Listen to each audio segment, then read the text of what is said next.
Directing wise, your first two films don't have dialogue, which gave you the chance of allowing the actors lots of creative control. I Am One does have dialogue, and it even has some lines, like you said, from the Who songs. So is there going to be a new approach working with the actors? Absolutely, yeah. I actually think in a weird way that I've sort of adopted a style that basically benefited the films, but it benefited me in my directing. I could really concentrate on nuances without having to get bogged down into the dialogue. So whether subconsciously or consciously, I decided in Lola and specifically in Here We Are that dialogue is something that I'm not quite ready to tackle yet. There's a possibility in that. Maybe not at the time, but I think, because I definitely went, this is better for the film, specifically for Lola. Here We Are was always about a non-dialogue film. If it's your third chance to direct, already people have watched 2 of my films and gone, oh, you have a very specific style. I don't want to be just that person, you know. Directing for I Am One, I feel like I have visually, stylistically, and even in the prep, obviously being a writer on it now, really decided to go the complete opposite of there's still some things that I've definitely kept, and you know, the base of Lola and Here We Are and I Am One is heart and family and love and what it means, and that's not never going away. I'm never going to go off and shoot an action film, like, you know, like I want to be able to tell human emotion. So the next step is having dialogue. And actually, what I find, I think now, is that I've discovered is that lines of dialogue can be like bullets. You want to convey an emotion, but a line of dialogue can just shoot it at you.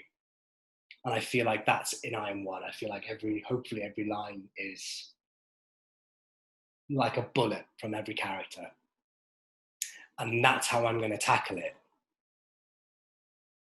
It doesn't need to be indulgent.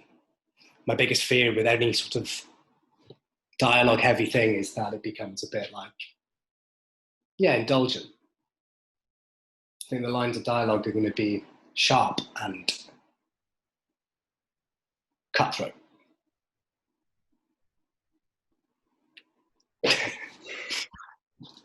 What is the relationship between your acting and your directing?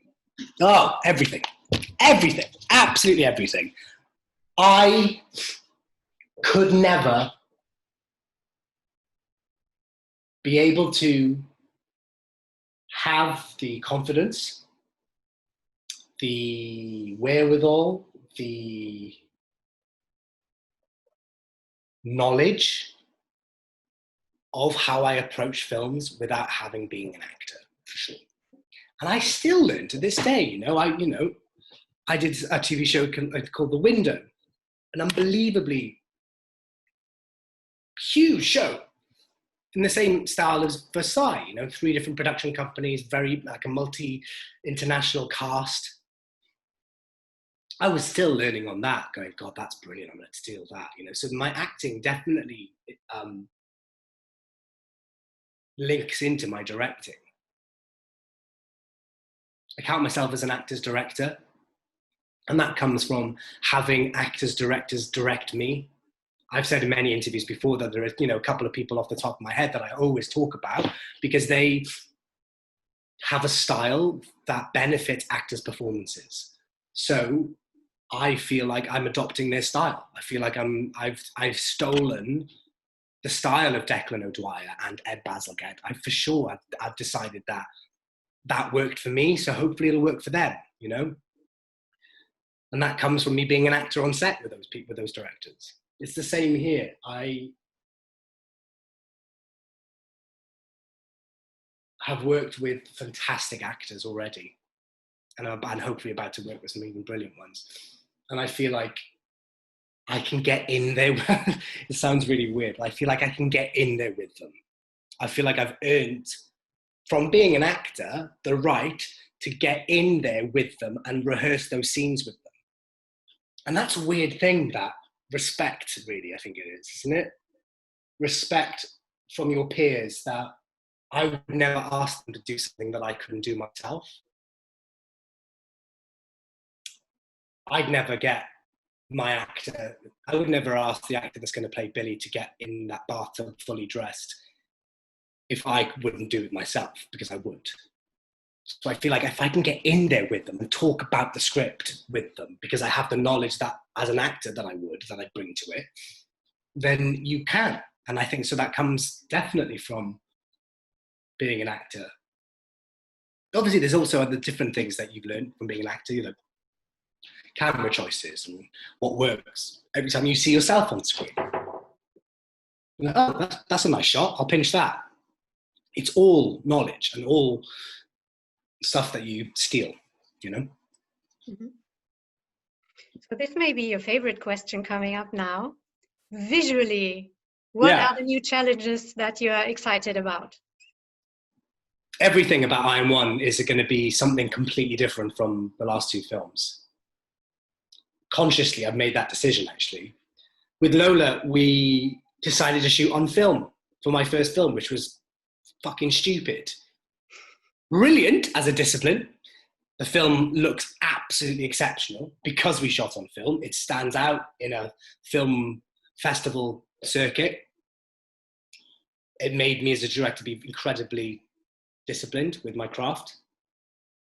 Then changed DOP, wanted to do something on digital, wanted to have more time, wanted to be a bit more cinematic, I guess, with Here We Are. Wanted to try different approaches, wanted to try tiny dollies and different tracks and small locations rather than have a sort of big scale thing like Lola. Now on I Am One, I'm keeping the same DOP from Here We Are, so that's Chiro Candia. And we've talked in length because I sent Chiro my first draft of I Am One. I knew I wanted to work with him again. Every time we speak, we get more inspiration, different ideas. We can't really settle on, well, we have settled, but we keep adding different layers of complexity to this. We're shooting black and white. We're trying to set it in, I know it's set in the 60s, but we're not trying to sort of hammer that home, but we're doing a lot more static shots, a lot more, I guess, old school way of shooting. We're changing the ratio. We're going 4:3, which means it's boxed. Yeah, visually, we're already, I feel like it's going to be something striking. And again, in a weird way, by making all these decisions now, I can plan the film a little bit and not have, and also allow for flexibility for the actors blocking, which is a big thing that I always try and make, you know, rather than going, oh, we'll definitely put the camera here, and if the actors want to be somewhere different, then we can't. So making decisions that will not affect the actors, but then having a freedom within those decisions that the actors are what we film. We are dictated by them. So yeah, visually it's going to be completely different from the past two, which is good. And it's challenging. I'm not resting on my laurels, you know, I'm trying to push the boat out in terms of stylistic things. Hopefully, if it works, it'll be quite striking and beautiful. Mm. And just, again, something different for me to try. Yeah. Okay, so to It's My Shout. You've worked with It's My Shout before. What have been your previous projects with them, and what is special about this one? Okay, so me and It's My Shout. So It's My Shout as a scheme, as a scheme, as a sort of device to nurture and bring in emerging talent, is brilliant. When I started It's My Shout, it was 2008. It was at the grassroots level. There were still things that they were ironing out, but you understood what the end goal was, which was, at the time, 6 short films, having a screening, first-time directors, first-time writers, the crew are all trainees. I got asked to be an actor in it. I was currently in my second year of drama school. I actually shot a film called Pig Feet over my birthday. It must have been, 2020? My 20th birthday was Pig Feet. Happy to do it. Another thing to add to the show reel at the time, wanted to be an actor, wanted to just have some stuff to have on, on a DVD. Then, while being on set, talking to the writer, talking to the director, talking to Roger Brunel, who's the exec on it, being like, and at the time I was interested in writing plays, writing for theatre, and the scheme came up the following year when I just graduated, and I decided to. It was the year after, 2010. I decided to write Junior for my love of wrestling, and I did the whole process, but the process was less arduous than this year's process. I think probably because less people knew about it. I don't think there was about 400 submissions. I think probably must have been 150 or something less than that. So I think I sent in my pitch and a first page. I think that was back then. It wasn't the whole script. It was a synopsis and your opening page. And then if they liked it, then they commissioned you to write it, and then you found out. So yeah, I wrote Junior, but my sort of love of messing about as a young boy, as a wrestler, and kicking the crap out of my friends, and my friends kicking the crap out of me, and got selected, and then I had to do the work, and it was quite easy. Junior felt quite easy. Again, write what you know, write what you know. And that was it for me. 2010 was Junior. I can remember going to see Junior at the premiere. Having not been able to, I wasn't allowed to, I don't think I was allowed to visit set, but I was busy. I think I was filming The Indian Doctor at the time, so I couldn't go to set while they were filming Junior. So it was a really weird process for me. Sent in the script, got selected. I had no idea who the director was. I turned up at the premiere. I watched Junior on the big screen for the first time, they hadn't sent it to me, nothing. So I'm like, oh. And to be honest, I was disappointed, really disappointed with the end goal. I thought it didn't look particularly dramatic. It looked quite cheap. I don't know if that's the right thing, but it didn't. So I'm there in this big sort of screening hall with loads of people going and having to watch it in real time. Like, oh, shit. It's not great. But again, that's something that I learned. As a writer, you give over your project. It's up to the director to try and make it come to life. Maybe at that point in 2010, I didn't write enough in the stage direction stylistically to help the director with how I wanted it to look. Maybe that's on me.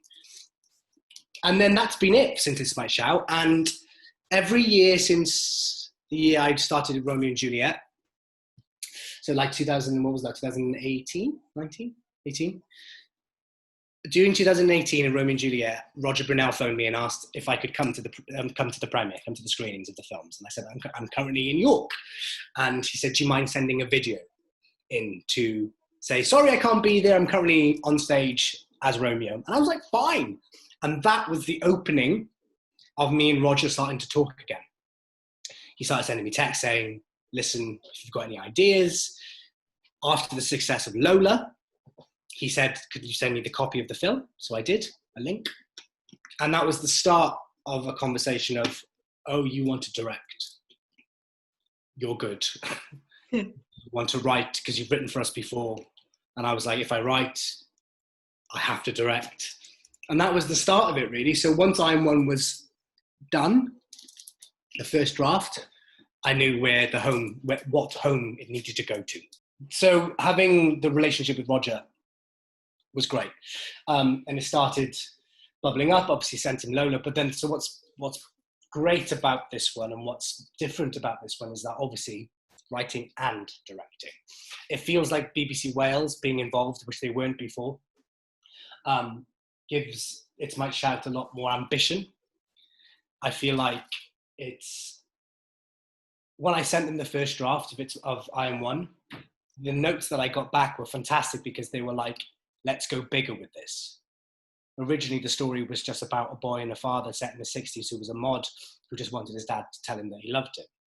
What It's My Shout brought on in BBC Wales and the notes that they gave me was that I actually want to go to Brighton. Why don't we show the mods? Why don't we show all the things that you talk about? Let him have friends. Let the cast be bigger than just 2 people. And suddenly the scope of my film went from this tiny little zero to no budget film to something with a bit more bang to it. And that's down to them and them trusting that the film merits it. And obviously what's different about this now is that very, very rarely for It's My Shout do they allow writers to direct their own work.